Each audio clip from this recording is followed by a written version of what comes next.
One. Okay, and we're rolling. This is music off. I'm gonna turn this TV on to some other shit right now. This is episode 6 of the Skybunker podcast, and today we're talking about the drug cartels. We're probably getting arrested and shit like that. Where's everybody? Okay, here we go. Okay. So, in Mexico, Yep. the cartel, as we traditionally understand it, is actually almost like a commission of multiple drug families who have basically come to an agreement that we will essentially. It's almost like OPEC for drugs. Yes. And it's like OPEC for drugs and like illegal activity. That's what like the traditional cartel is, right? OPEC is cartel. Yeah, yeah. But like that one is essentially it's not El Chapo is not necessarily the leader of the cartel. Old cartel. There's actually another guy. They don't really know who it is, to be honest. Like there's certain people, but whatever. It is the old cartel. Their whole business though, literally, is like they focus on the business. So their whole thing basically is like cut down on crime, no violent crime, no shooting, nothing. We want to focus on being able to actually do commerce, right? Now there's a new gang of cartel moving in though. All they care about is fucking shit up. Like their whole business is intimidation, like going into towns, shooting people, scaring the fuck out of people, holding down power. Now apparently the big issue though, right, is that they're actually now trying to basically fight the traditional cartel on the border. Because they want access. Because basically it's like the coyotes right now are the ones who are essentially getting the illegals across the border of the old cartel. Some of the new cartels are essentially fighting for that business because they want to control the border. And apparently when they control the border, if they beat the old cartel, people in Texas, people in Arizona, people in southern U.S. are gonna start dying. And they say that like that's like where the cartel. So apparently now even like the DEA in the States is working with the old cartel to fight the new cartel. Wow. It's fucking crazy, bro. Yeah. And I actually even found something else too. Apparently, like, okay, the old cartel, going back to like another interesting thing I found, the old cartel, like what I was talking about, how they basically cut down violent crime. You know what they did apparently? Throughout the 2000s, they essentially, when they were going to the U.S., attacked black gangs. They went directly after black gangs. I didn't know that. Took him down because they didn't want violent crime happening. So it's interesting. I recently, like, I forget who it was. In Mexico, you mean? No, in the States. So why don't they want crime happening? Because they want the commerce to continue. So, but hold on, the assumption then is that black gangs are threatening Mexican cartel commerce. I also think they came which may not be true. But I also think it's like a whole aggressive sort of hostile takeover, right? So it's like I want to control to distribute. I manufacture drugs in Mexico. I want to control the distribution rather than dealing with the black gangs who've been here forever. Get them out of here. Oh, right? Then I can wholesale run this business. I think I see. Okay. And I don't have to worry about gang wars. I had no idea, yeah. Okay. Yeah, so apparently that's what's been happening for the past like 30 years in the States. But now this new cartel's coming in, they're just fucking shit up. Oh, fuck. Yeah, they're just killing people and shit like that. Like, it's terrible, apparently. Yeah, that's Mexico. Interesting. Second cartel. Well, but what are the numbers, do you know? In terms of like their size? Yeah. I don't know about their size. Are they as international as the old cartel? No. So that's a great question because the other interesting thing I've been doing, like my research of the cartel and narcos, is that narcos have gone global. Yeah. Cartels have gone global. They do a whole bunch of shit now. Essentially now, there's really no. It's actually better to better describe a cartel as like as a terrorist organization. Yeah, pretty. I'm not skilled, but you know what though? It's almost like a terrorist organization with the main objective to sell drugs. Yeah, and Mexico's such a unique area because the corruption there is hilarious, right? So, for example, the Navy is. Well, I would make a distinction. I would not say terrorist organization. Yeah.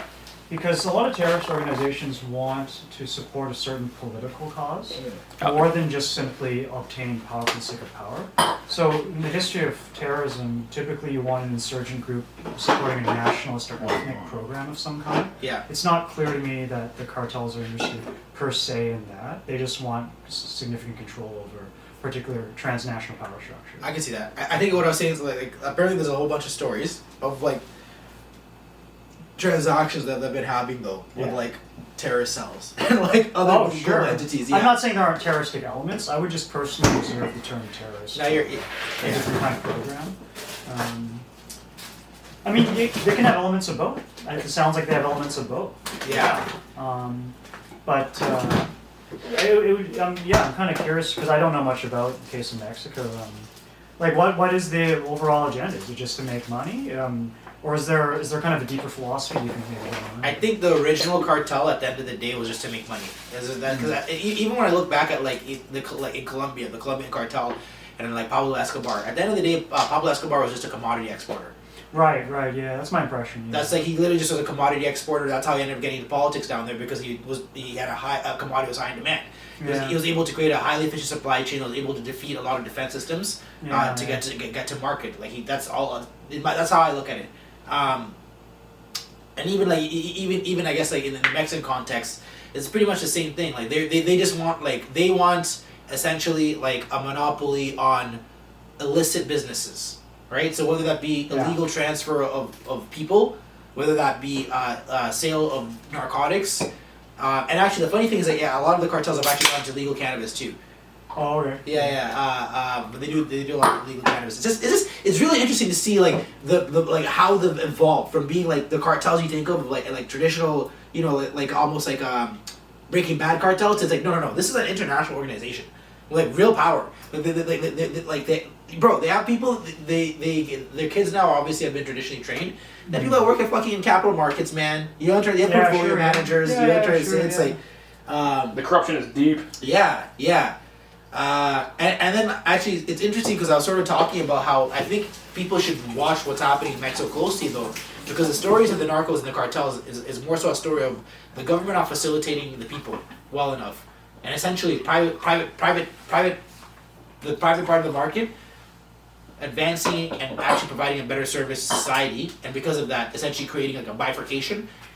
So I think again a distinction to make between terrorists and gangs is gangs typically, from the perspective of political theory, they rectify a market inefficiency, right? Elaborate on that. So the thought here is that there's clearly a supply and demand for things like drugs, human trafficking. Other sorts of service, including personal protection, right? So the cartels historically in Mexico have provided a supply for those goods and services that are clearly in demand, but they're in the gray market, or you could say black market, insofar as they're not legal services, but they're nonetheless things that need to be rectified. So because the provisions of the state are not satisfying the needs of the people, it also explains Yakuza, or it also explains Mafia to an extent, right? Yeah. So I'm saying, by contrast, terrorists are not like that. Terrorists are not rectifying a market inefficiency. Right? Al-Qaeda's not rectifying any market efficiency. They're rectifying political injustices of some kind according to their agenda, whereas the cartels are not interested in that. They're just interested in making money, and one way to do that is to essentially find an arbitrage opportunity through the black market. Well, now I'm just riffing with you. I totally agree with you. Yeah. But what about their sale of poppy, like the poppy sale? Okay, yeah. Yeah, but that's used to fund the operations for Islamic Jihad, though. So it's still kind of a means to an end, not an end. You know, another thing too about the opium thing is that, like, do you know that like Afghanistan, like that's one of the few things they can grow better than other countries? Yeah. So that's because I'm reading I'm still in that Peter Zeihan book. And he talks a lot about. It's difficult to grow stuff in the. He talks about how certain countries, it's really kind of like a monopoly, not a monopoly, or like risk, but much more complicated in the sense that different countries have different geographies and environments that will produce and ship products cheaper, so they can essentially make products ship. Like I'm in a part of the book right now that talks purely about the economy of shipping. Dude, shipping is the craziest thing. I had no idea. Shipping. You control the world. Yeah. Okay. So what it comes down to is that if you ship something on land, it is expensive. If you ship something via sea, it is 1/16 the cost. But how did we? But it wasn't always that way, because when we had pirate ships and when we had people stealing each other's boats and piracy was a really big issue. And you actually have a theory right now that like there are countries in the world right now like Korea, Taiwan, China, and stuff like that, essentially that are they're really dependent on importing food and stuff like that, and if they're not able to sort of like secure their borders without U.S. backers. Right now, the U.S. Navy literally has created peace across all the shipping channels across the world, and as well as like Korea and Taiwan. And the American Navy essentially protects these countries and allows their imports and exports to come in freely. But they're saying that like if it gets to a point in time where they're not able to do that, these countries they're saying what's going to happen. His theory is that all the shipping channels coming out of China and Taiwan and Korea and stuff like that, they're going to have to start arming their boats, because without the U.S. Army, what happens like if we get jacked? Because they're saying once the cost of fuel starts going up, the only thing that's going to be shipped on boats are going to be really expensive things. So essentially, like if you run a boat, you might have $1 billion worth of cargo line. Like we're only going to be shipping super expensive things at that point. Like we're not going to be right now. It's shipping is so cheap right now that we're shipping things that are not expensive. You know, a whole bowl full of like food's not expensive. Shipping's not cheap. It's a function of the price of fuel and gas. But comparatively speaking, in human history, it's the cheapest it's ever been right now, right? And demand, and also demand, and also availability of like human capacity to actually like drivers, people that actually the labor force too, right? Yeah. So like, shipping is actually. So I started my career off in the logistics. Mm-hmm. It's right now it's incredibly expensive actually. You know, like, even and I agree with you overland for sure, but it's definitely interesting. Isn't it like a concept too? Like he who rules the air rules the land, but he who rules the sea rules the world. It's true because we're connected by water, and it's mostly because it is expensive as hell to ship things via jets and airplanes, right? Yeah. So one thing they're talking about is they're talking a lot about. So he gets into the this whole portion about just like Suez Canal, like even like parts of Turkey, like all these shipping ports that you essentially need to pay fare to go through. So they're saying that like on the container ship, it might cost like he was doing an estimate, but it might be like 1 cent per package, but in the grand scheme of the container ship, to pay taxes and go through that port, it might be like $2 million in tariff or whatever, but distributed across like a bazillion packages or like little pieces of fruit or whatever, it might be like 1 cent to just safely passage through our protected port zone or whatever. So he was talking a lot about that. But it was really fascinating because I used to do shipping for like my clothing brand back in the day, and like I'm just like how are the boats so much cheaper than air, although they take longer? And the reason why is because like the amount of it's just physics. Yeah. Like putting something in the air, it takes way more energy to do that versus. You can also go with currents, for example. Currents themselves naturally move boats. So that's how they used to do it before we had. There's a lot of stuff going on. Before we had like steam powered tugboats, right, and shit like that. They used to just use sailboats. Well, we take it for granted. We have Suez Canal in Egypt, and we have the Panama Canal in Panama, and we have. I forget the Strait of something next to Turkey. Hormuz. Hormuz. Right? It's quite a few. Hormuz. Yo, have you heard about? Have you been here? So I don't know too much about this, and I'm now 2 glasses of wine in. But apparently there's like some passageway through the north that's like opening. Yes, no, I heard about this guy. He was talking about so it's a result of glaciers melting. Yeah. It's pretty sad. But there's gonna be a conflict for that though, because there is. Because I think what they're saying right now is that one of the last ways Russia can sort of like get supplies or something like that. Maybe not the last way, but it's certainly efficient. Like a very cheap way. Even for China, it'd be valuable though. I would think. It could be. Right? Yeah, I mean, like having that northern passage would be fucking crazy. But unless I'm mistaken, China's never shipped anything from a northern port. Because you have to think about where the ports are located, right, in China? Yeah. I mean, there certainly were ports, but just to say were there significant enough ports? Because then you need to move all that cargo across land northeast.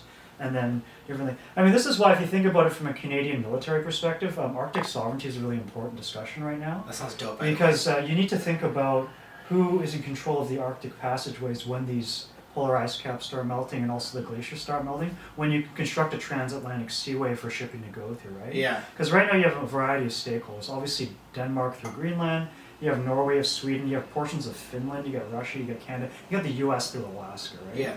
So it's not only a race for resources, because there's methane gas underneath the ice, but it's also a race for control over shipping. So, I mean, this is a great topic, guys. There's lots to dig into here. Yeah, I know if I brought this up, I had a feeling you probably know a lot about this topic. So I mean, shipping is interesting because a lot of the shipping companies that are publicly traded are based in the Bahamas, actually. So they're traded on New York Stock Exchange. So I'm investing in one company called Golden Ocean Group. Yeah. And a lot of them...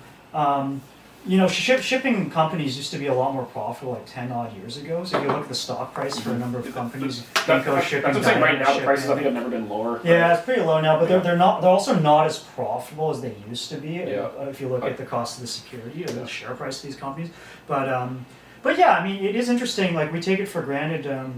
That shipping's the thing. I mean, shipping's also tied to the history of insurance and actuarial science because you futures. You need to pineapple futures, bro.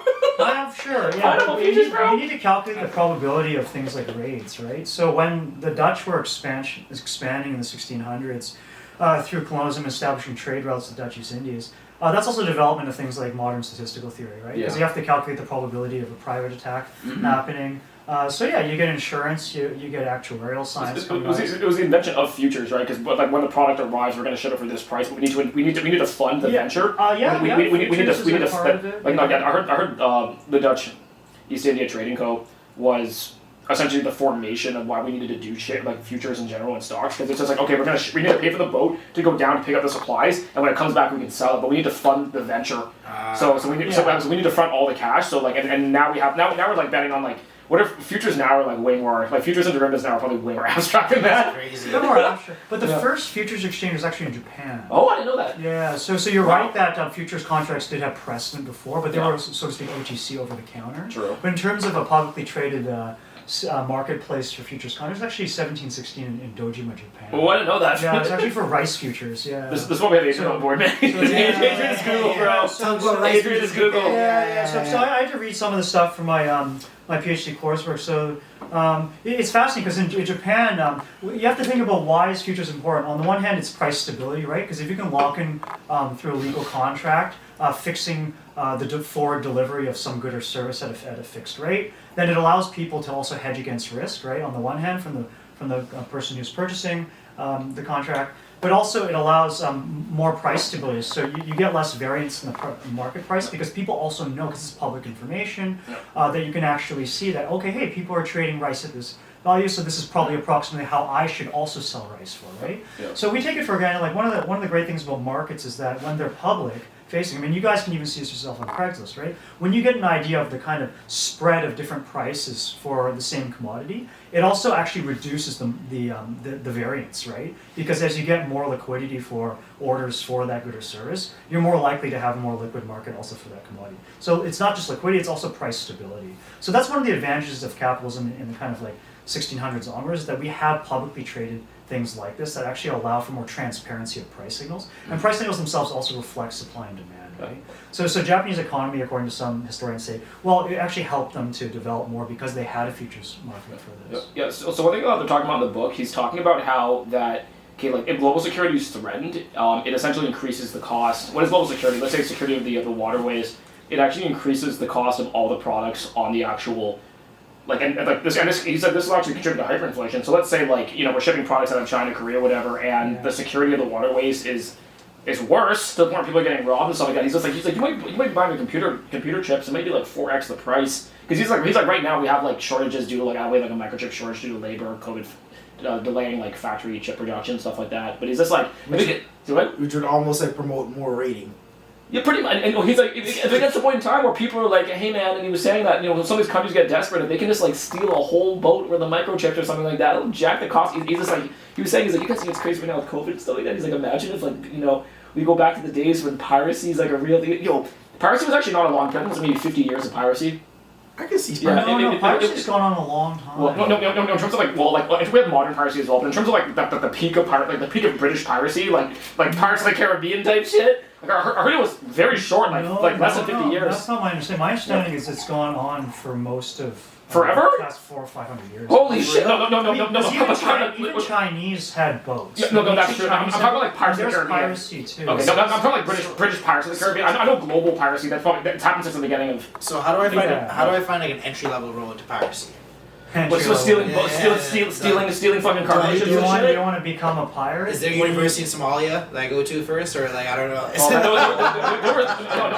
heard what that was that they were the fishing boats were illegally trawling their area, so they're just like, well, if you're gonna trawl our fishing zone without us, we're gonna rob you. We're gonna spend the block. And you know what? Respectfully, so that makes fucking sense to me because it's like if you're stealing it, like they were trawling it so because it was unregulated, right? It was like an international zone. It actually wasn't. It was actually the territory of Somalia. It's because Somalia, technically speaking, has no external or internal sovereignty, so it's actually generally it's technically a black spot on the map because it's not a country. Yeah, no pun intended.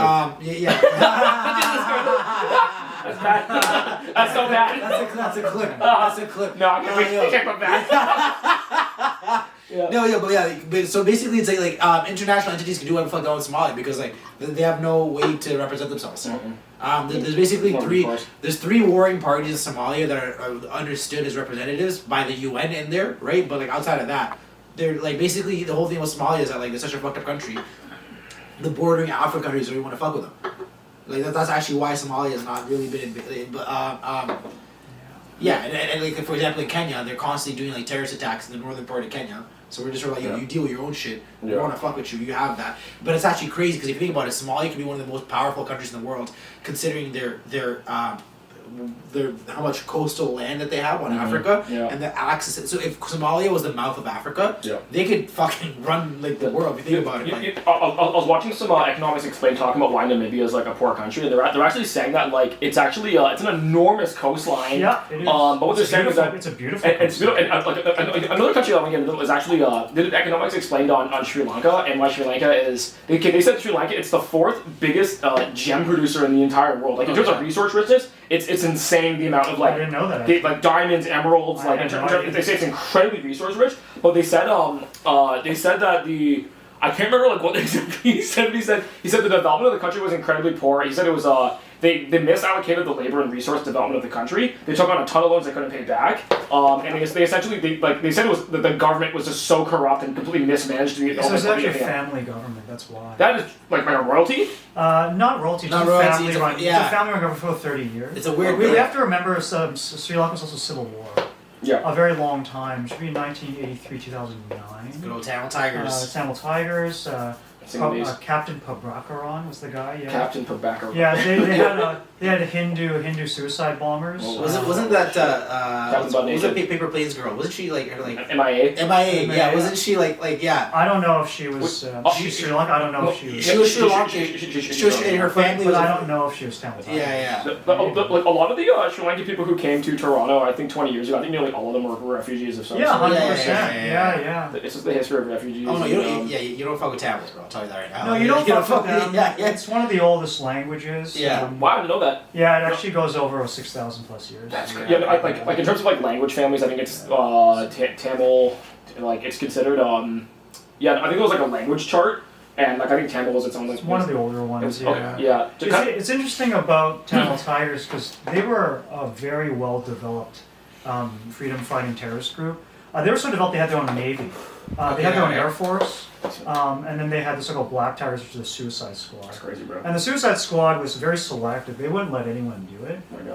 My understanding from doing some reading on this was that if you had a wife or kids, you couldn't do it. You could be a Black Tiger. That shit sounds bad as fuck. Yeah. That sounds They had women do it too, which is pretty wild. That's crazy. That I've never heard of that. Yeah, they have women do it. Cause I think like it's fascinating. In ISIS, they never. No, that's not true. They use women as meat shields in ISIS. They've done that. They were using women children as meat shields. So they were doing that. Yeah. When it comes to combat, like human degradation is very prevalent.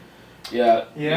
Sort of jump topics here. So, like, I saw my dad. Shout out to my dad. My dad actually watches this podcast. Anyways, so I spoke to him about this whole like collapsology. My dad's like, "Oh, I watch Peter Zeihan's podcast too, Eric. I know what the fuck's that about." And I said, "What about like trying to predict 30 years into the future?" And he's just because my dad's always just like, "Yo, like as a man, you know, you gotta predict the future. You gotta predict your family and stuff. You gotta predict the future." And then I said, "What about predicting 30 years in the future?" My dad looks at me. He's just like, "Okay, that is like."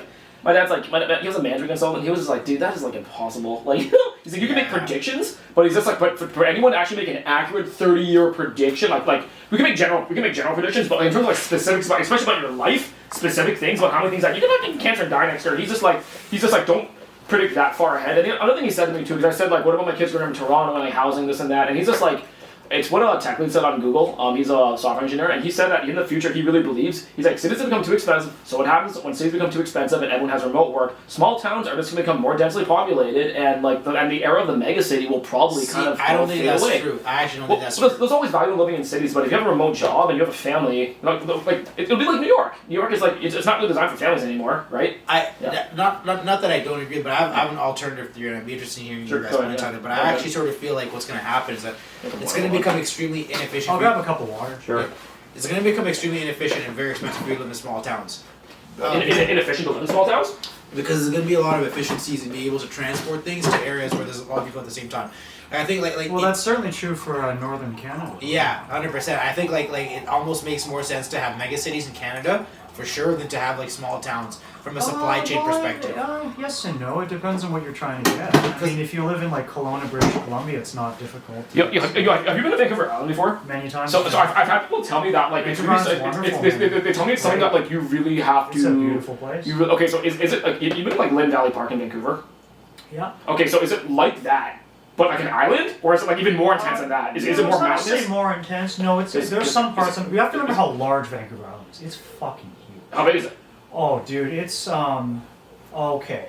It's fucking enormous. Oh yeah, this is fucking it's huge. way bigger than you think it is. Like it's about like 20% the size of British Columbia. Damn. Holy shit! Dude, it's not small. I thought it'd be like Algonquin Park or something like that. No. Algonquin Park is like less than a thousandth the size of it. Less than 10,000. So 20% the size, dude. That is fucking. That's what I told you. It's massive. That's like the size of like. Yeah.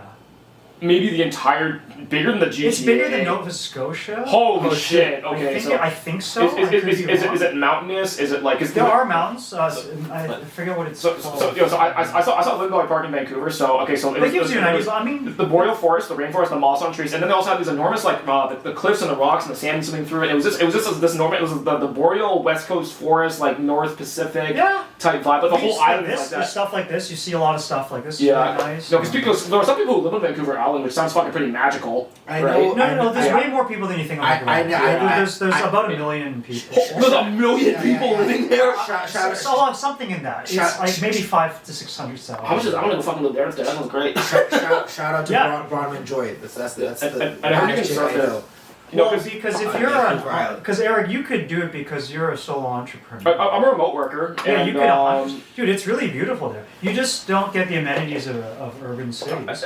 But it's civil. I think it's just past a certain age. Because I'm talking like about you can see stuff like this in Vancouver. Yeah, no, Thousand Islands. I don't know what the fuck this is. Is this a nature footage? No, you can see stuff. No, because I was talking to my dad about this, and I'm just like, I'm fucking like doomsaying, like I'm so expensive. My dad's like, Eric, like if if you're miserable and your kids are miserable and your wife is fucking miserable and there's some other and you're done partying, you're done being a fucking scene, got all these like you can always move. And my dad's from Greater Western Ontario. He's like, you can always move to a small town. You could probably you could probably buy a house for how much a condo costs in Toronto. You go to Barrie, man. You can go to fucking Barrie, yeah, and yeah. He's like, you know, I could not raise a family here, man. I'm telling you right now, I could not raise a family. We could. It's just really expensive. It just we have, if our spouses all had a shitload of money, I'm sure we could do it. But like it's just like the current economic situation here and the way it's heading, it's becoming like New York, where no one goes to New York expecting to raise their kids because there's no space. Well, you can. It's just really expensive. And it's crowded, and a lot of people. If I was in New York, I would probably eventually just move to New Jersey because, dude, it's so. Dude, if I was in New York, I wouldn't even want to live in New York. I'm like, I'd live in fucking New Jersey. It's half the cost. Yeah, you get a house. Commute to Manhattan 40 minutes. Yeah, and whenever I want to go, if I want to see a concert, I want to go partying, clubbing, or whatever. The subway in New York runs 24 hours a day. Yeah. Like some of the trains, I can take the subway back at like 4 a.m. and not pay an $80 Uber. Yeah, I'm just like, that's pretty lit to me, and like, because like I'm starting to look at alternatives. I follow this one vlogger on YouTube called Kirsten Dirkskin, and she's this fucking bitch is crazy, right? Shout out to her. Okay, dude, her and her husband's from Spain, and she's like a fucking tall ass blonde woman, and her entire vlog for the last 15 years I followed it is just really cracked out hippie housing, like people in Portland, one of those crazy wacko West Coast lifestyle shit, like, yo man, we're living like, you know the whole like teeny home thing? Trailer houses, mini houses? Like they were doing that like 15 years ago, bro, and she was following it, and what they're called, earthship houses, where the entire house is made out of, what's it called? It's like this clay that you mix with like water bottles and fucking straw. Oh damn. Yeah, and you know, it's called, I forget what this shit's fucking called. Anyways, but it absorbs the heat during the day, and it cools your house during like it heats your house during the day, and cools your house during the day when it's hot, and just like lots of she was just all about exploring alternatives, being like, yo, when housing gets too expensive, what do humans do? Humans adapt. So she's like, so here's a bazillion examples of other people who've adapted their housing just to meet the situation, and yeah, go ahead. No. Well, it's just about the zoning, right? I mean, there's so much land in Canada, but you can't just suddenly start building a house in the mountains. That's why the ranger will call you up. Yeah. Well, fuck the ranger. I'm about global warming. Yeah. Because global warming is just going to make Canada amazing, in my opinion. Or horrible, because it'll make the winters here potentially really extreme. I don't agree with that. I mean, so I have to remember I'm from British Columbia, right? So in British Columbia we have a pine beetle pandemic. Okay, so there's a lot of pine trees and other trees that are being destroyed very fast because of climate change, because these beetles were living in the permafrost, and because temperature fluctuations of even less than a degree is enough for it to affect seasonal changes, where the permafrost is becoming defrosted, and these beetles are coming out, they're eating these trees and giving it diseases. So I mean, this is a case where that's fuck, bro. So like this is why climate change is very serious. Like we have to take this very seriously, because the ecology is very sensitive to these things. Well, so British Columbia forestry industry was not what it used to be because of this. Oh no way. It can be yes. Well, you know my solution to this? Genocide. Genocide. No, this depopulation, but anyway, so... No, yeah. not people. The beetle. Come on, guys, genocide relax. the fucking beetle. We genocide the beetle. Yeah. Right, come Well, on. if it was that easy, man, you figure out a way to do it. Dude, wait, can't they create like a... Wait, can we not like create like a disease now that will attack like a specific thing? Maybe in certain circumstances, but I don't believe we. Are you talking about making a bioweapon, bro? I'm just making... I'm just joking That's around some right now. science fiction. I mean, bioweapon yeah, type Some of shit. that's Science fiction. But there are actually some changes going to be very positive for Canada. How so? I don't see under any circumstance in which that would. It's gonna be it's gonna make the winters even more freezing and extreme, and it's gonna make the summers so fucking like because I feel like especially Toronto we have very kind of bipolar seasons here. Toronto's got somewhat extreme weather for a Canadian city, doesn't it? Toronto's not a good example Yeah. of the effects of climate change. A good example is look at interior regions of British Columbia. Look at Saskatchewan. Ooh. Like there's an entire town that was wiped out by a forest fire. It didn't house that many people. Wait, hold maybe on. a couple hundred people. This was in 2021. But they destroyed like over like 100-something kilometers of like. Where is this? Which It's one's in British Columbia. It's called Lytton, British Columbia. Okay, So not the 40-year fire, right? I don't know what that Because was. that was an insurance scam in my I think the opinion. West Coast forest fires have been going on. California's also had a shitload of Yeah, record California amounts is of doing forest a fires. lot. So British Columbia is suffering a lot from climate change issues along these lines. Yeah, but Yeah. no, But but it's also a question of access to fresh water too. I mean, we have a lot of it, but I mean, look at the dams in California. The aquifer has like it's receded by like over 40%. California in the next 50 years is definitely going to experience extreme amounts of drought. Extreme amounts of Yeah. drought. On the topic of climate change and whatnot, I actually have a very interesting one for you guys. I'm not sure you guys have heard about this, but like, I need to reference. Actually, I'm gonna find his name right now, but I'll find it in a second. But like, there's apparently a concept that Atlantis actually is Mauritania. So You're gonna have to say a lot more about So, that. Holy fuck, okay, here we go. Okay, Sorry. I'm ready for this. So, Okay, this is a conspiracy theory? Walk me through this. There's something in Africa called the Eye of the Sahara. Okay. It's in Mauritania, I believe. Okay. Right? Yeah. West Africa. What is now known as common Mauritania, right? And the thing about it is that essentially the way it looks is that it's essentially a whole bunch of concentric circles, right? Okay. That lead out to the ocean to the west, and there's Okay. mountains to the north. And apparently, the geographic descriptions of that area are very similar to what I believe it was, what philosophers described as Atlantis, i.e., concentric circles of like of water, then land, and then like all that kind of shit, and it led to the But ocean. I thought with mountains Atlantis to was the an north. underwater city. People said that exactly, but apparently there's new theories now that are actually very like valid. Wasn't Atlanta supposed to be like a futuristic place where they had like fusion generators and shit? And, like, I'm telling you, man. So Mauritania, the Eye of the Sahara. Apparently, so there's like so this I need to go find his name and I find my phone. I will grab it. But like essentially, they're talking about how how there's a good chance that Atlantis was actually this part of Africa, and essentially they're actually talking about it's pertinent to climate change because apparently there was a period of time in our history where the ocean went through the middle of Africa. That is maybe that's probably the case like really long time ago. Went through the Sahara. That sounds like millions of years ago. Because apparently there's a Sounds- lot of evidence pointing towards Maybe. that though. That like Yeah, I don't know my It's I pretty don't know strong. my ancient geology, but I'm gonna you know hold on, let me go find my phone. I'm gonna actually find this for you because I That's think fascinating. you find this fascinating. Yeah, but apparently this guy's saying like I'm not sure if this is good. I'm not sure, it's I think it's okay. Chilean red wine, you know. Seriously, I'm drinking this like. Where is this? So this I'm is not gonna 2123. Let me not put my iPhone password on the podcast.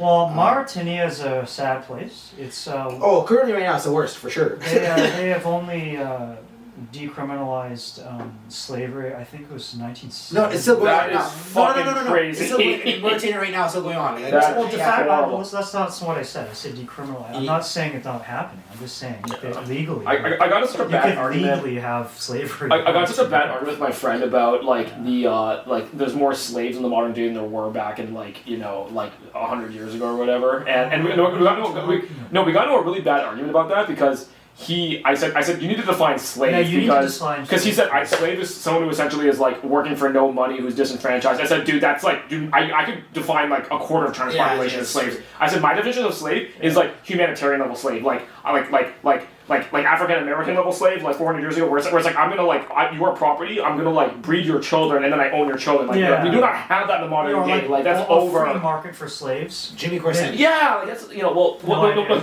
was arguing that like places like like when they were building like the Burj Khalifa and everything like that, they would go to like Pakistan and be like, they okay, still use slaves right now, man.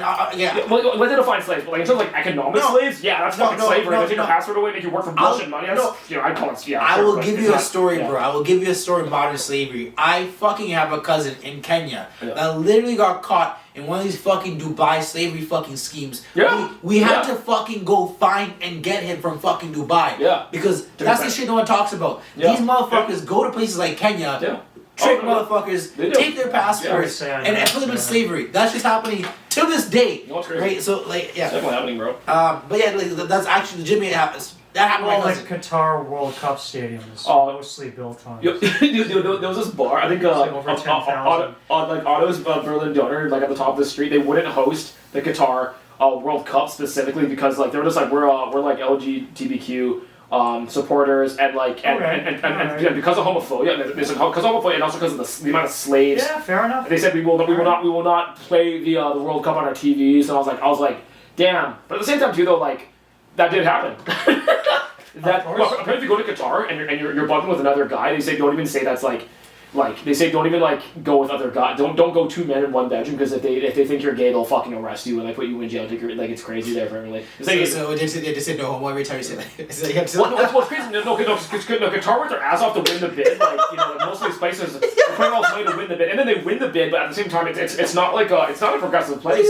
And like I think living, I actually don't take this for granted living in Canada. Because like what I like about Canada is it's a very multicultural, progressive place. Like dude, so my sister-in-law's sister was here, and we're walking to the mall, and I said that like one thing I like about Toronto, and I was walking to Easton, I was showing her, I said, okay, I told you Toronto's one of the most multicultural cities in the world. She's like, yes it is. I said, look on the mall right, look at Easton Center, Boxing Day right now. How many white people are here? And she looked around and like everyone was like a minority of some sort. And I said, and that's Toronto. We are the food court of the world. Like if you come here, you will never stand out ever, and no one will ever look at you sideways. Yeah. If you have an accent, if you're an immigrant, if you're new here, everyone here's fucking new. So I had a client when I was in logistics, right? He's from Des Moines, Iowa. I should preface this. Hardcore. Yeah. So Slipknot. So he said this. So he said basically he's like he said a couple of things. He's like I came to Toronto once, and he's like he said first of all it's like the first time I've ever seen like he's like it's the first time I've seen diverse cultures talk to each other. Right? Yeah, that's He's from place. Here's the other part that killed me. This is what he said. What? He said, but I'm not going back to Toronto. Guess what he said? Why? Why? Not enough white people. Well, that's his life. That's his choice. That's. This is a guy that I had sold millions of dollars to. He's my friend. He knows my name's O.T.O. Denny. He says that shit to me. Well, that's life, man. I understand. It was back to this whole humor shit. So after talking to my dad, that was a pretty sobering thought. Just realizing the fact that he's just like, yeah, I know, like, but you know what he said to me? He's just like, have faith in the human ability to adapt. And I was listening to my grandfather who came here. He had to leave China when China was getting real fucking crazy, and he came here and started a whole new life. And it was a struggle, and it wasn't easy, it wasn't comfortable. They were poor, like all this type of shit. But like they survived, and his kids thrived. And what it made me realize, in the grand scheme of the world, in the grand scheme of human history, man, if you look at human history, like we're living in one of the most peaceful periods ever, right? But not that long ago, were we fighting Nazis? There's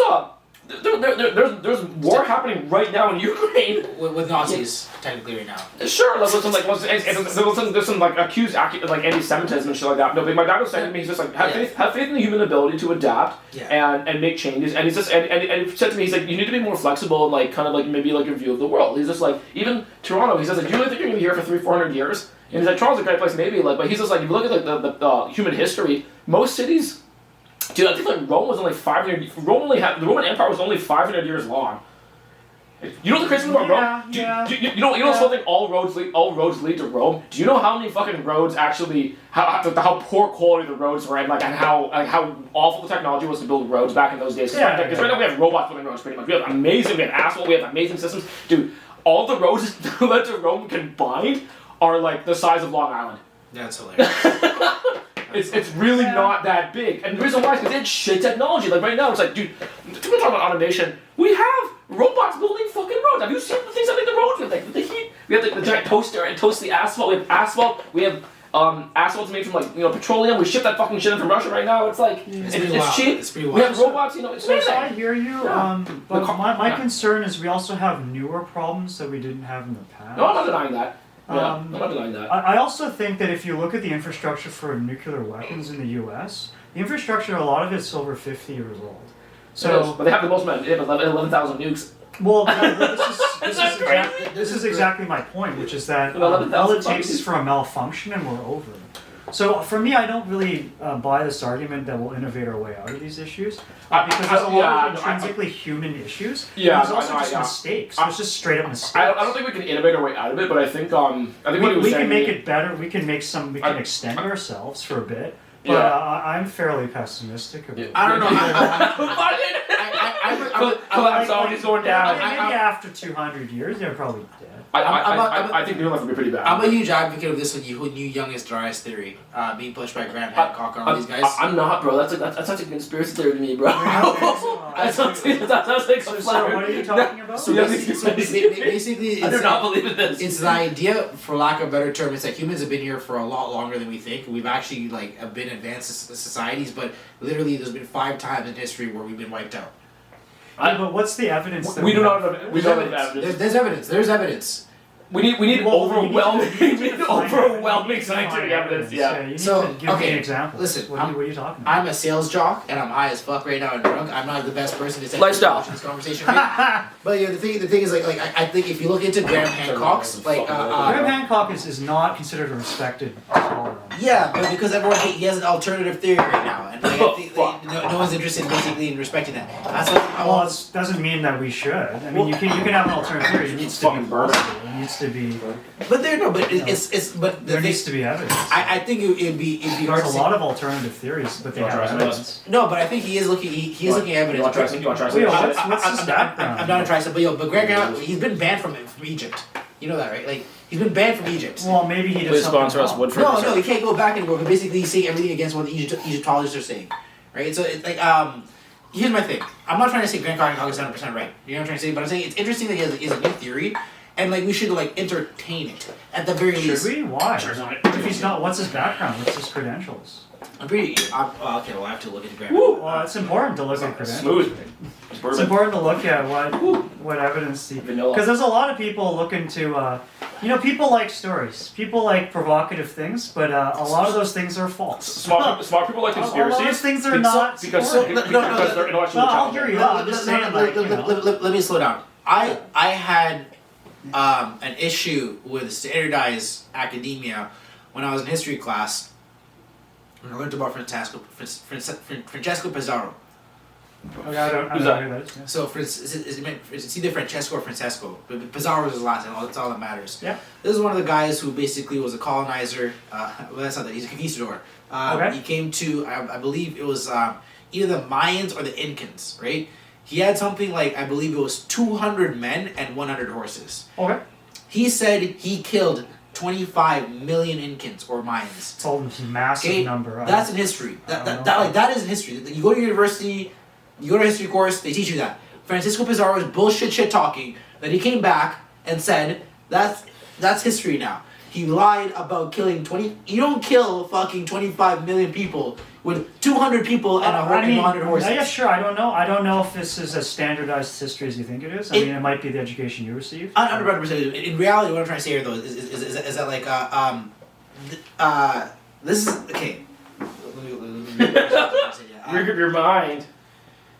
Francisco Pizarro clearly lied about this. The Incans were Okay. clearly got killed off by disease. Yet this piece of shit decided to be like, no, I killed them. Okay. That's in history now, right? Okay. Him saying he himself killed 25 million Incans or Mayans, right? What do you mean it's in history? Like you just said. Because he came back and said, I am the one that killed these 25 million. No. But just like you just said, Yeah. that is also debunked by the very source that you just gave, namely that he did not kill them. The disease killed them. Yes, but I guess what I'm trying to say is that it takes somebody to actually do further investigation and acceptance of But that that's evidence in the first history. place. But that's reading history closely. But there's people who we choose not to accept their narrative at all. We don't even choose to. Oh, okay, granted, yeah. And I'm saying people like Yeah, Graham Hancock. It's not even like. No, I don't think that's analogous. How is that analogous? Because he's providing evidence, and I'm saying people. Yeah, what's his credentials? We People- need to start with this well, question. but- What is this guy's Fuck, background? you guys really want to get into this shit? You guys really want to get into this shit? You really want to get into this shit? I want to talk about some other shit, bro. I don't want to fucking rabbit holes right now, bro. I mean, Where's Okay, just for four more minutes. I don't want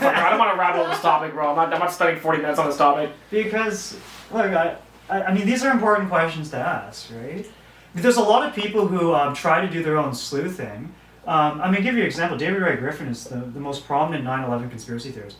But he's a former professor of philosophy. That does not give you credentials to investigate 9/11. Wait, Just why? because you're a professor of philosophy. Wait, why? Yeah, you have 9. Well, why would it? 9/11, if you're going to do a controlled demolition analysis, that's a physics problem. That's an engineering problem. It's not philosophy. I think you see a lot of examples in business specifically where you have somebody that comes in with a background that's not exactly. No, but business is completely different than talking about a controlled demolition. It's a physics problem. Well- It requires highly specialized knowledge. Business does not require No, special knowledge at all I think for anything. I think it is analogous. I think basically having It's not somebody. analogous at all, man. somebody It's that not com- analogous at all. Dude, if you're going to do civil engineering, you need to have training in applied math, and you have taken the right calculus courses. You need to know stress tensor forces. You need to know way more specific things than fucking, dude, anyone can do business, dude. Business is not that challenging compared to civil engineering. Dude, if you want to investigate the 9/11 crash site, you need to understand very carefully what's involved in demolitions, right? It's really specialized shit here, right? It takes decades. Yeah, of I was talking to my buddy about this recently because like, we were talking about how like, oh god, learning 3D is so hard and shit like that, and I said like, if you really break down how hard a fucking comp sci degree, a math degree, or like anything that's actually really STEM are very specialized, man. even just like the type of brain you need to survive, so like, to have like a math degree, like just the amount of like how like the amount of people that fail, that Yeah. like, the amount of people who actually just cannot pass those courses. Your brain, Exactly. they cannot make their brain do those type of mental gymnastics. I was saying to my friend like.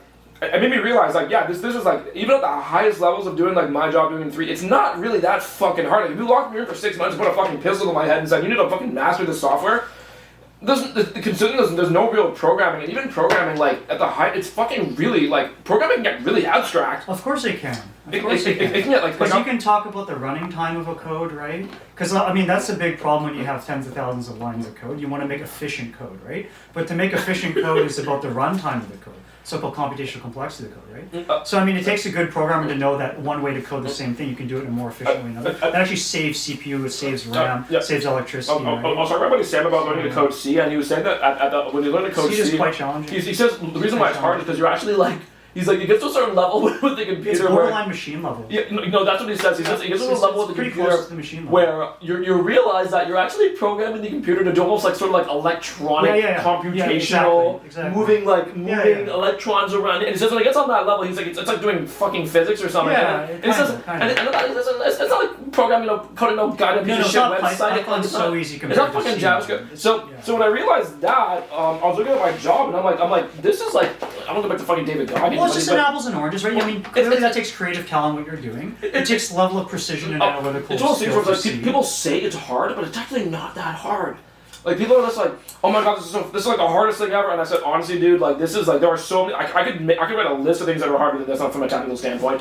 And I think we're just calling it hard because we're being soft and we're stressed out. But like if you just actually sat us in a class and actually made us do this like a hard university course, like the hardest, like I failed university courses, like university courses that are actually fucking hard, we've been fine. It's not that difficult. It's math is very hard at university. No, but if you make me look some like fourth year fucking like calculus, super abstract calculation type math shit, Yeah, where good luck, man, good I'm luck. looking at these formulas and like I can't make my brain do those mental gymnastics. Maybe I could have had a lot of practice, but there are other people who are just No, naturally it's- talented at it it's who are gonna run this shit no problem. Yeah. Okay, go ahead. That's my point. No, I hear you. So I think all I'm saying is that like my issue more than anything else is how in some scenarios some theories will be postured and it's not even that there will be like a fact checking or a testing of their validity. It's just more so the fact that like they're like, oh well, we're gonna attack the person who actually presented this theory, so I'm not even gonna look into like doing the research of its validity. I think that's my issue with a lot of traditional academia. It's very. I don't know if I agree. I think they typically have what reasons actually to dismiss a lot of theories. No, what about peer review? Because the whole concept behind peer review is that like we're gonna put forth a crackpot theory, and then probably the first reviewer is gonna shoot it down. No, I remember you told me that some theories that are really. No, have you told me that there was this one academic that you know that was putting forth some really crackpot theories and like really controversial, and he was actually getting up and defending it. He was getting up and defending it, like some really some unethical type shit, and he was getting and a lot of people were disagreeing with him, and but the guy like he was coming forth with some like really solid arguments. I mean, there's all kinds of stuff, but I mean, obviously scientific. Well, any field that can have paradigm shifts, some dissenters, but again, there's peer review for a reason. You know, I mean, some stuff that doesn't pass peer review is just actually garbage. It actually is garbage. I did a peer review one time, you know, but some stuff is revolutionary.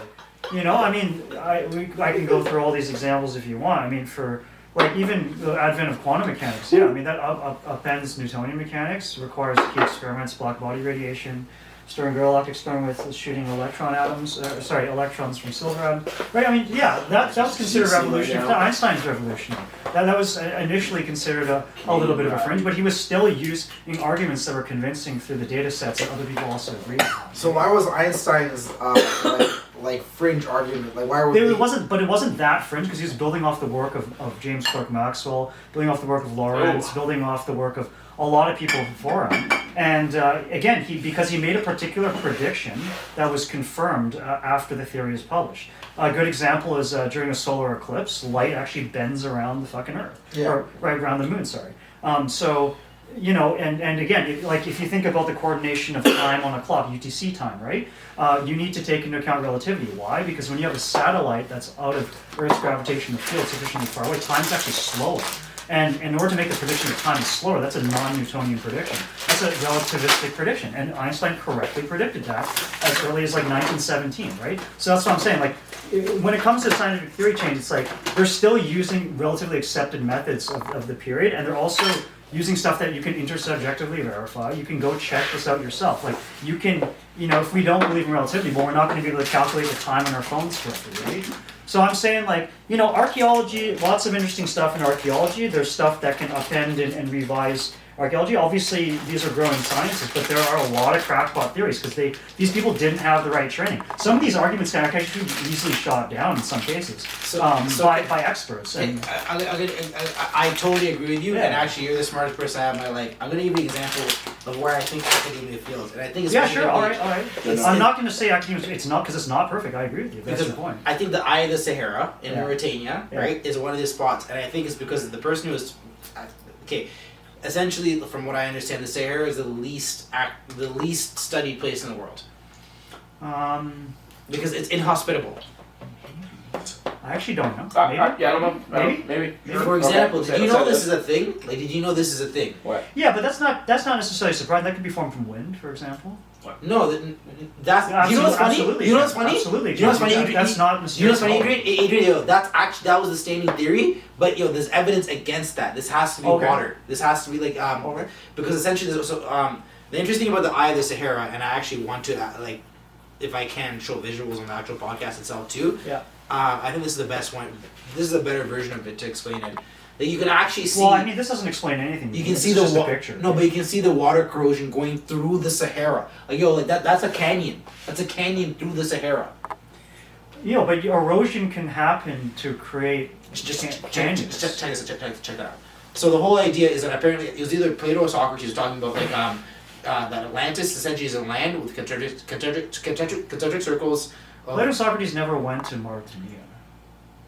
So apparently the idea is that like Atlantis is too far from Greece. But the idea essentially is that Atlantis was a place that actually existed then. There's large bodies of work on actually Atlantis itself. The location got lost, but the knowledge and the artifacts from that place were utilized in other areas like Egypt, Yeah, but you have unreliable people. Those are just theories at the time. We shouldn't take them to be true. We need independent evidence as well, additional evidence, right? But that's what I mean, the Bible says all sorts of stuff is straight false. Like, why do I take that seriously? I don't have to take that seriously. No, but this is in the Bible. What they're trying to say though is that there's actually like Well, physical. Plato and Aristotle were wrong about a lot too. 100%, and also I'm pretty sure it was like Plato actually never wrote anything. It was Socrates.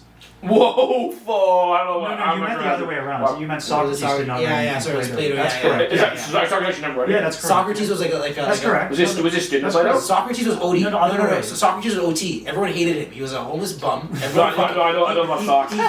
He I know about socks. Corrupted the youth, they made poison and shit. I know Socrates talked a lot of shit. He Yeah. questioned everybody. He pissed everyone off. Yeah. The way he got killed literally was like, yo, we want you to stop saying this. He got canceled. Yeah. And they're like, Yeah, yo, he got canceled. No, it was worse than they probably executed him. Yeah, no. Yeah, that's right. He basically said, No, he gave him a I'll choice. eat this poison. He said, I'd rather kill myself than agree with the fuck you fucking niggas are saying. Yeah, that's basically. That's why folks Explain talk like a so hard. file on Yeah, Reddit. That's yeah. I would rather kill myself than agree to your bitch ass fucking perspective on shit. No, Go it's fuck a bit more. It's yourself. a bit more sophisticated. Hold these nuts. They charged him with corrupting They the charged him youth. with They corrupting pretty much Andrew Tated him. So No, Andrew's like, can't say that, bro. That's okay. What happened was, yes, you're correct. He was charged with corrupting the youth, but he accepted his own fate because he respected society enough to say, if this is really what you want, I'm not going to go in exile. I will take the hemlock and drink it, and I will die if this is actually what society wants. Because he believed in societal justice. Well, he thought that was just. If that's actually what you guys sucks. think, I then I'll fucking do hate it. that. Well, I He don't know. followed to his Sucks own balls. end, his own views. I right? sort of get his perspective. He's like, fuck you niggas. I'm tired of this shit. You want me to kill myself? Yeah, I'll do that. Fuck you. Fuck you. Dark You piece of shit. shit. Yo, I can't get pussy in the wild. What the fuck? I want pussy here. Yo, you know what I'm trying to say? So if you're gonna make me choose between pussy and exile, I'm gonna kill myself. It's like this is the opposite I have. That guy probably was not fucking bitches No, anyway. he was ugly. Actually, like apparently. Should I try it? Eddie Brothers, those aren't really that great. These are good. Eddie Brothers back in Germany. Shout out to Eddie for the airport Oh, tax. dude, this is crap. Okay, so we got the Coca-Cola flavor. I don't know if I should touch this stuff, to be honest. Just have what? No, I can't, though. I'm gonna have seven. green frogs. You know what? No, I'm gonna actually. Oh, you want sour keys? Oh, I'm gonna fucking. I'm gonna be a good boy. Yeah, if you want me to help you don't eat any of this shit, I'll warn you right now, it is crack, but. Well, it's just because like I can't stop myself with that. That's more addictive. Yeah, it's unhealthy. It really is. Oh, what are these? These are the. These are the. What? It's in German. The Kinder Schludner. Kinder Schludner. Schludner. Wow. I have no Haribo, idea Max, what's up with that. Kinder shit. Frost. I can't speak German, anyways. I'm gonna show you this shit. I want to shoot her. Yo, so we got the sour. Let's bust the sour keys right now as a gangster. Yeah, why not? Wow. So long story short, Well, those are fucking good. long story short, what I want to do is start a pirating firm. All right, so what we're gonna do? It's gonna be OT's Pirates. Those are very good. I'm gonna source specifically Somalians, right? Shout out to them all. Oh my gosh, man. Wow. That's dark. Those are pretty good. No. You're gonna have one have that one. Fucking No, because once I start, I won't stop. I crap. actually don't have self. Well, Don't do it. Just don't do it, bro. no. Don't do it. No, I respect that. No, I'm not gonna. I respect that. I'm It's not someone fucking eating Haribo right now. The Haribobos. Mr. Harry Bobo. Well, here's my plan. I'm gonna start a pirating agency. We're gonna do a couple things, right? First thing. What the fuck? Do you have pirate agency? Yeah, straight up. Great. First things we're gonna do is we're gonna rob motherfuckers. That's the first thing, right? Okay. The second thing is that we're gonna export toxic masculinity. That's gonna be our 2 points of business. That's it. Robbing motherfuckers and exporting toxic masculinity. Okay. That's it. OT's Pirates. That's the business right there. Okay. That's your clip right there, bro. I don't know if I'm going to sign up for this, but all right. Was that 2022 that's minutes? what you want to do. That's your quick If right that's there, bro. what you want to do. Yeah, I'm gonna have a ship. It's gonna say gang shit on the side. That's it. Just gang shit on the side. You know, every time you pull up, you know the deal. You know. Wow. You know the Yeah. deal? You know the deal. Yeah. It's fucking crazy, bro. Yeah. Pirating would be super fun though. You got pirate? Really? Why No. not? Have you seen the movie Captain Because you Phillips, can bro? die. I mean, yeah. All it takes is when the fuck Because people are, you're gonna get injured. It's what- You're not only that. Remember that when you get the booty, the guy next to you could shoot you for the booty. First of all, it's called booty. That's like your pay's called booty. In itself, that's fucking dope. Yo, all I gotta say is that when they got the motherfucking motherfucking dinghies and they got the motor, they got like their piece of shit 40 horsepower motor going up to the side of this fucking aircraft carrier-sized cargo ship with a building, and then the Navy SEALs start shooting over the motherfucking deck at you. And these guys are trained shooters. Shooting for 10 years straight. You're probably gonna die. No. I'm not saying that. What am I gonna do? Shoot back? I'm on my shitty boat? I'm not saying traditional party. I'm saying like I go enlist the Russians to go basically give me a boat so I go fuck up some people in the south, and you know, like that's what I'm trying to say. No, they'll kill you, man. The Americans will kill you, bro. The Americans will shoot you. They'll shoot the boat. Yo, the Russians can spare me one boat. I can take that one boat to South America. Can spare you one. Yeah, they can spare me one boat. I can use that one boat to terrorize South America, build a whole army of other pirates, get some more boats, and then we go up north. No, they'd probably just shoot you on sight, man, and then take your boat. Well, wait, which one? Who's gonna shoot me though? The Americans. The people that you're trying to convert. Okay, quick, but I'm a sales guy. Can I convince them to fucking join the piracy? Hey, man, well, what's your value proposition? Give it to me. I've seen Pirates of the Caribbean, and okay, that's a good some one. rum, you know, probably a bit of prostitution, and like, we'll see if that works out. Wow. Oh, man. Well, best of luck.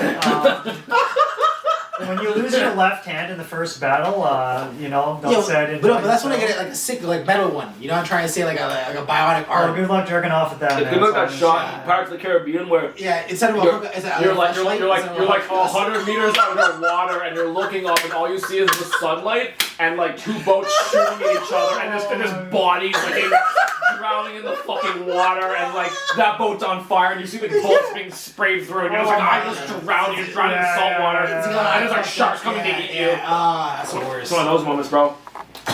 But you know, it'd be dope for the time being. You know what I'm trying to say? That's like a year of pirating is worth a lifetime. You know what would be more Who told you that? I heard pirating is what the fuck. That's the motto. That's a year of pirating is worth a lifetime. Okay, there was an episode of Devil's Catch where there was like we need to turn the boat around and bring them back because we had one person on board that day who's like isn't comfortable with the level of danger crab fishing is, and it was actually this one black guy, and he's like, you white boys are fucking crazy, man. I'm on the fucking deck. There's 50-foot fucking waves. You guys stand up like this isn't fucking happening. They brought him back and got him off the boat and kept going. I'm like, fuck.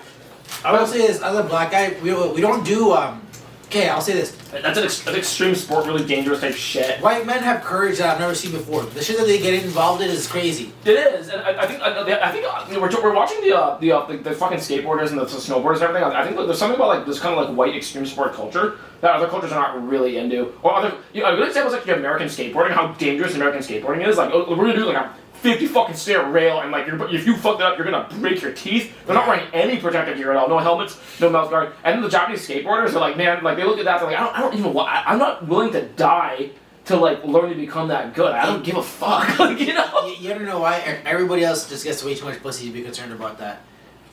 The only time. No, I don't think that's it, bro. I was too busy worrying about my face to be like thinking about back flipping off a fucking staircase, trying to land on my feet. Trying to fucking do this rail, sacking myself, smacking my face on the fucking rail, and then going down the staircase. And like a lot of these guys were talking how they did it, and I was watching this one thing on Vice about it was like my worst skateboard injury, and every single one was like you watch the skateboard videos where they like fall down the staircase or whatever. They never tell you how badly injured they were after. They get ruined, bro. The guy was saying he's like I kidney pumped for 4 years after. No, because he got hit just like that, and he walked it off. He's like my ankle's actually broken in that shot. I was like, holy fuck. I know. I've played a lot of contact sports. Oh yeah, you've probably seen that. Yo, you've probably seen it, bro. The way these people fall down, there's injuries they don't even understand, bro. Like, the things happens. So even sometimes, just let's say you just get impacted pretty hard. Yeah. You don't understand how much that throws off like your hips, your lower back, your whole body. Thoracic. It actually throws everything off. You know what I'm trying to say? Have you seen Friday Night Lights? Oh, bro. Okay, so season 1, what happens? The guy gets fucking speared, spinal cord injury, and he's done. Yeah. And he's like, what, 17? You're never gonna walk again? I'm like, that's fucking scary. I played a game once where our quarterback he slid, and when he slid, a linebacker jumped on his neck. And he paralyzed his left arm. Oh, fuck. Just his left arm. That was the craziest shit I've ever seen in my life. I've never seen somebody just have just one limb get paralyzed off a hit. I saw a chick on TikTok who has one leg, and she has like a plastic leg, and then she has no arms, and she's sexy. So she's shaking her ass on TikTok. I'm watching this. I'm like, this is so dystopian. She has like 1 million followers. She's on TikTok. She has no arms. She's a plastic leg, and she's shaking her ass. She's in a bikini. She's like a hot chick. If she had arms and legs, she'd be like a sexy girl. But she's probably a great fuck though. It's like there's not too much to deal with. You know what I'm trying to say? Like, yeah. Fucking, that guy just said that on fucking camera. We're talking about fucking these paraplegic bitches. It's the truth, though. I'm just not lying here. You know what I mean? That chick could probably fuck. She looked pretty, but like I was watching her shake her ass on TikTok. I'm like, hey man, disabled girls deserve a dick too. You know what I'm trying to say? Like everyone, like, oh my god. Well, you're the king of yourself. If you want to say it, you can say it. What's the truth though, man? Yo, no, that's true. That's what I'm saying. Don't laugh. No. There's sex workers that specialize in like fucking like disabled. Of course. People. Yeah. I had a buddy who actually told me like one weekend that he ended up hooking up with a chick in a wheelchair. Yeah. And this is the best of his life. Yeah. Like, but like, he like I guess like he didn't like. I'm not even getting into this, but I guess he didn't realize that she couldn't use her legs at the end of it or whatever, and there was a scenario where like you gotta kind of sex doll her a bit. You need your legs, and like he didn't realize that you need your legs, and like you just got a missionary here.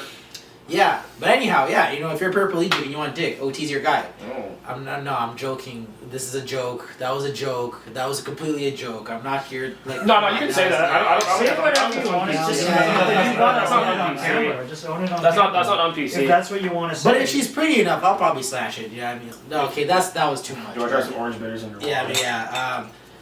No, but like, you know, there's a lot of really attractive paraplegic. I don't even know why I'm still hanging on this one. Let's just You're just like ruining your career right now. Yeah.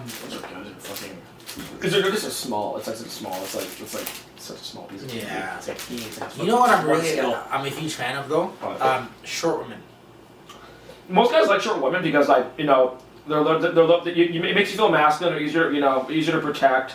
It makes you look more feminine. Like really tall chicks are really big. They look like they have more masculine energy for sure. Tall chicks are great though because of their legs. You know, having nice legs, and they also look nicer in clothing, and they look more proportional. But the shorter woman with the bigger ass and the bigger boobs and everything, it looks better on shorter girls. Short women are just adorable. You know, I just want to like pick you up and like bounce like a basketball. You know what I'm trying to say? I think once women get above 5'7", I think like once women get above 5'7", they start getting a little bit like too tall proportionally speaking. Like most Forever 21 models are between 5'6" and 5'7". Runway models have to be above 5'10", I think. 5'10" to 6'1". Yeah. I think tall women are very beautiful. They got like really long legs. Yeah, it's like, you know, they're gonna give you D1 babies. There's a lot of values to like, you know, like taller women, 100%. Like they're great. It's also wonderful because like you never have to worry about like, you know, reaching for things. You fucking said it again. Yeah. You can get a can of soup off the top shelf for me, baby. Exactly. My girlfriend's 6'7". You know, like, she's not gonna ask you to like open jars for her or anything like that. Right? Masculine ass, open that pickle jar for me, baby. No, she just has the leverage. You know, so when you're shorter, it's hard. It's hard to actually get. No, it's just hands right. It's just hands right. Yeah. Talking about man. Yeah. We're having bear shit on camera today. You guys want a break? Want to keep going? Camera break? Keep going. Well, I was about to get into fat chicks. So, okay, go ahead. Go ahead. This is done. Get yourself canceled, baby. No. We're on. I think we're on 1 hour and 6 minutes. So when I was young, I was actually a pretty heavy guy. I was a very heavy set guy. Oh yeah. Yeah. No. Yeah. No. So I had a lot of weight on me. Mhm. Yeah. What happened? I lost it all. Okay. Yeah. Via like depression. Yeah. Oh, okay. I'm not sure how that works. Yeah. But no, okay, all right. Yeah, no. Okay. So That's fucking Jesus Christ. Yeah. So like I went into like my first year of college at like, actually it's probably close to like the weight I am right now. It was like 210 pounds, but I was like 18 and like not my size. Oh. And yeah, because I basically like I had to gain a lot of weight to play football, right? Yeah. So I did that, and basically like the first year didn't really work out for me, so I just got mad depressed, and I literally lost 50 fucking pounds. Wow. Yeah, I lost. That is so much weight. How much did you weigh? How much did you weigh at the time? So I went from like 210 to like 160. That's a huge dude. You must have been like, that's a huge amount of weight, bro. In a summer. That's so unhealthy. In like one summer. You're like that's like not eating for like 2 months. Because basically, like I was not only just like depressed, I was also like under a lot of anxiety, so I just run a lot. So I wake up every morning like run like 3 fucking miles, but I'm not eating. So I was like on like a Jesus diet. You know, I try to say. So I was like, yeah. Wow, that'll do it to you, bro. Yeah. So I lost a crazy amounts of weight, but it was all of poor mental health. So that shows you that's the best way to actually lose weight. Yeah. Yeah. It's just calorie deficit. Also heartbreak. It's a great way to actually build muscle. Yeah. Better than steroids. I'll tell you right now. Yeah. Should I bring to the camera for a second? Yeah, my bad. Yeah, No, I'm not because of you, because I think we're just out of steam. All right, go. Here we go. All right, so it's 12:15 at night. We're going into part. I don't know. Well, I mean, hold on. I don't know how much I want to personally Be in this? talk about. I mean, yeah, if you don't mind, you can talk. I might just listen. I'll fully elaborate on my part then. No, this go for your part. Make it your soundbite. Go for it. Okay, so this goes back to what I was trying to say. Like, there's dimensions to racism, right? So it's like racism affects people differently, right? Even specifically like black people, depends on like how dark you are, how big you are, how much you weigh, what does your hair look like, where do you come from, all this kind of things, right? And I've always found there's always very unique dynamics in terms of having a romantic relationship with a white woman, right?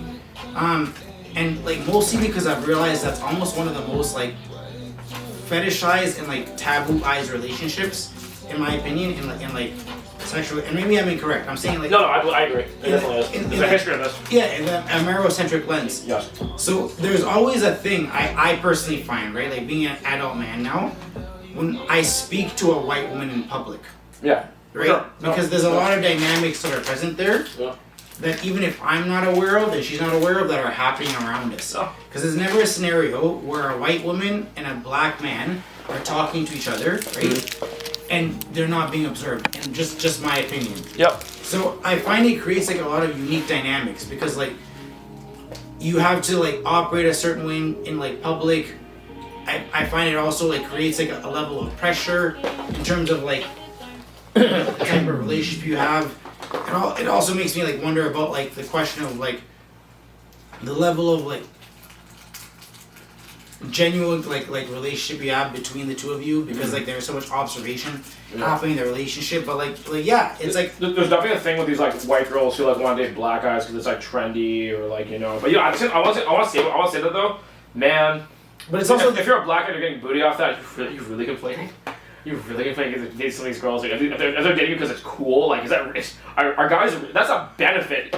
On the opposite of that, if you're a guy and they're not dating you because it's not cool, that sucks. Well, yeah. So it's like I'll present you some issues.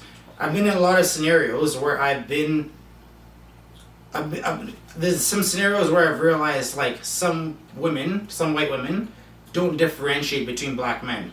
Yeah. So what I mean by that is like I've realized like this chick I'm talking to, she doesn't differentiate it from me to like another black guy. It's just to her, it's like a black guy she's fucking. yeah, no, yeah, they it's very racial. They stereotype you. So that's what I'm trying to say. There's like there's a lot of like difficult like racial dimensions that exist in that relationship. It's hard to explain. Like there's even in terms of like. It's like the movie Get Out, bro. She brings a black boyfriend home for Thanksgiving, and it was a horror movie, but for every black guy who ever had to go to his white girlfriend's Thanksgiving dinner and had to experience that, they could probably all relate. I'll even give you a more complex one, right? It's like the idea of having like a kid with like a white woman. Yeah. Because it's like for me, especially in my context, because I'm not close to my family, it's like does my kid end up then being absorbed in her family? Yeah. And I have to like wonder what does that mean, right? Because okay, now I got a black kid that's in a white family. Yeah, What does that mean for that kid? It's like a Kanye's West on Gold Digger say, "Well, trade you up for a white girl." It's like that's so. First of all, if I was a black woman hearing that, I'd be so offended, and that hurts. Yeah, and then for every black guy out there, it's like, what does that mean? I can't get a white woman now because Kanye said it's like. You're doing your culture, you're doing your ethnicity dirty by dating a white woman. It's like it's contested. It's a highly contested interrelational relationship. And I'll be honest with you, man. Like these things. Maybe the most contested. These things did not become so like cognizant to me until like I was like getting older in age because these things become more important. And I like there are a lot of cultural aspects to your life that you start realizing are actually more important than you thought to like how things should operate in the long term. Yeah. Specifically like your romantic career and whatnot, right? I feel as you live together and you spend time with each other's families, like you'll start immediately feeling it, especially with each other's parents, you'll immediately start feeling the cultural differences. Like what dinner at her house is like with her parents, what dinner is like at my house with my parents. You'll immediately see like what's her dad like, what's her mom like, what type of food are we eating, what's the even dinner table manners, and just little things, but they become big things over time because. Yeah. I'll say this, like there have been scenarios where like I've dated like white families, and I didn't realize till later like that there were no long-term plans for me. That sucks. Right? How young? Were you young though? Were you young? I was, yeah. You were in high school? It was young. No. University? But there's a lot of scenarios where, like, basically, like, there's a lot of scenarios where I've realized, like, you're the black face. Yeah. Yeah, you know, and I'm not, like, I think one time you told me you felt like a charity case. I'm like, that's fucking awful. Oh, man, there's a lot of, okay, yeah. I had one of my friends, I want to say who he is, but he's an Asian guy, he was dating this white girl, and, like, I think, because he was kind of like a badass, like, fucking, I don't want to say what the fucking name is, but, like, he told me that when he went to her place sometimes, like, first of all, his parents were out of the picture. I would say like, he's a really hood Asian guy, and like he felt like a little bit of the charity case in the sense that like every Thanksgiving, Christmas, like his family wasn't around, so he'd go and hang out with her family, and they didn't give a fuck. They're really nice people, but like it wasn't like he was from like a prestigious Asian family, and like they were going to his parents' place for dinner, and they had a beautiful house and an amazing. It wasn't like that for him. He didn't have any of that, right? So. You know what? And I'll even say this: there's even and maybe you guys can understand this. There's even a lot of scenarios. Actually, I'll start with one and then I'll go to the other. There's a lot of scenarios. I have a lot of friends that are either like Muslim or Arab or like either from Saudi or Pakistan or fucking the UAE or whatever, right? And they're my boys, whatever, right?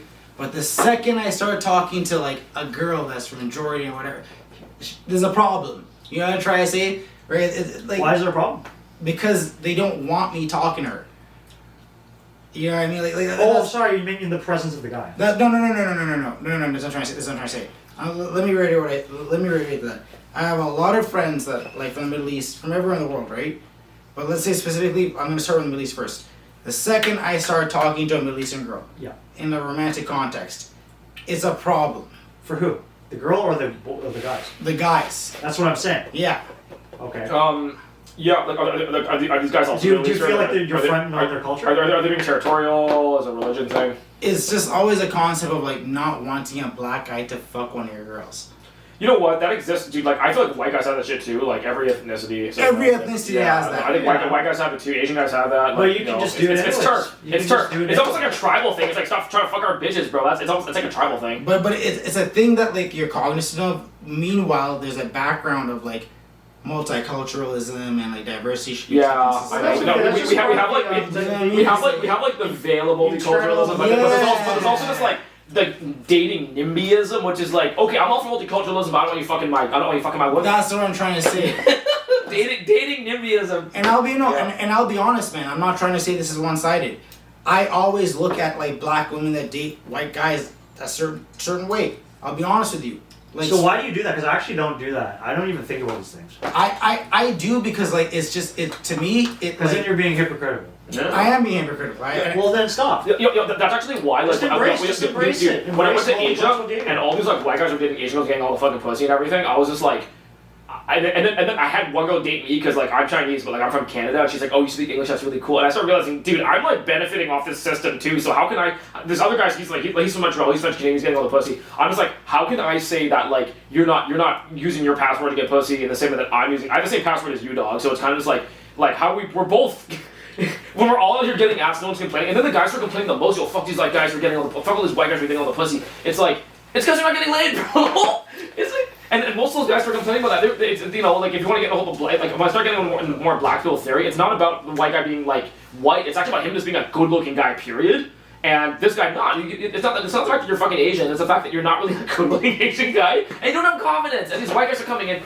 Like he's not an ugly white guy because girls don't want that either. He's actually like a pretty good-looking guy. I'd say he's like a very good-looking guy, and he's got game. And he's unique, and they think that's cool, and that gets you pussy. No, 100%. I guess like my thing is not like my thing is not like the initial sexual interaction. My thing is the maintenance of the relationship, and I've realized there's actually some difficulty. But there's actually like there is like the older that I get, the more I realize how much work is like involved in a lot of things, specifically social interactions. Right? For example, you and I, we're boys. No one's ever really going to question us being boys. Maybe they will. You know what I'm trying to say? Like, but at the same time, if you do, you're a weirdo if you do. You know what I'm trying to say? No. The only reason they question with girls is because like they look at that and they're like, oh, where's that gonna lead? You can get married, you can have babies. Are you gonna mix up the bloodline? Exactly. Are those nuts? Almonds. But what I'm trying to say? Healthy. You know. That's the healthiest thing you're today. Do you know where this? Protein.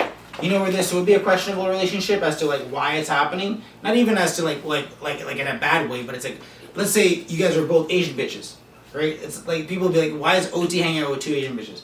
It'd be pretty pimpin', actually. But If you had two ABG hoes around you all the time, it would be fucking some gangster shit. Guys would be looking at you like you're the fucking man. You get two blonde-haired Asian ABGs around you? But isn't that's lit. But if you're looking at things from purely like a very like materialistic perspective, isn't it weird that like that would be considered weird that okay, a guy is hanging out with two different girls, but they happen to be a completely different race than him?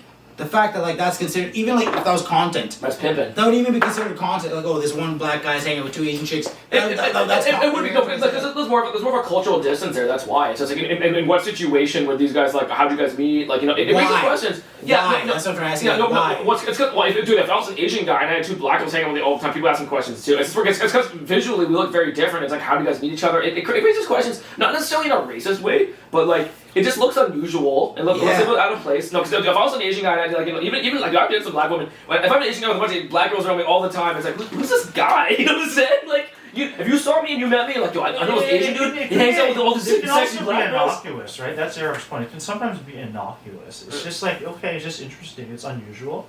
Yeah. But it doesn't necessarily have a negative connotation. We don't need to label as racist, yeah. It can just be like, Oh, look at this. That's really nice. No, but I'm seeing Alaska or some shit. I think on a larger level, maybe that's why like there's not more like interconnectedness. Like, because for example, I'd even say there's a fair bit of interconnect. I think there's a lot of interracial dating. In Toronto. Not the rest of Canada. Yeah. You know what's crazy in Toronto? I used to only date Asian girls in Toronto, and then I started dating like other ethnicities, and like it really opened my pool in the sense where it's just like, because like most of the country's not Asian, so it's like if you're just willing to date like girls of other ethnicities and give that a shot, like it really widens your pool like crazy. I do find it hilarious though, the fucking intersection points that a lot of Asians and people of African descent or black descent have. That's the funny part I do find. There's a lot of like similarities in the diaspora. Chinese people in Jamaica, or just in general, just like experiences from people who like just the diaspora, people who had to come here from. We're all immigrant. The Asian people are definitely from North America, and then the other black people. So we're all part of an immigrant culture. That's why when I talk to other like people like South Asian people or Middle East, like anyone who's like first generation immigrant. They might even have an accent. Like I was born here, but like I can understand like the struggle. I can understand. Like, if I'm talking about I know about this, about how we all went to study in China for 2 years, and the first year in China was horrible because we couldn't speak Mandarin, so we're like lost. You get your hair cut, you can't even tell the guy how to cut your hair properly because you don't know his words and shit like that. Like little things like that drive you fucking crazy.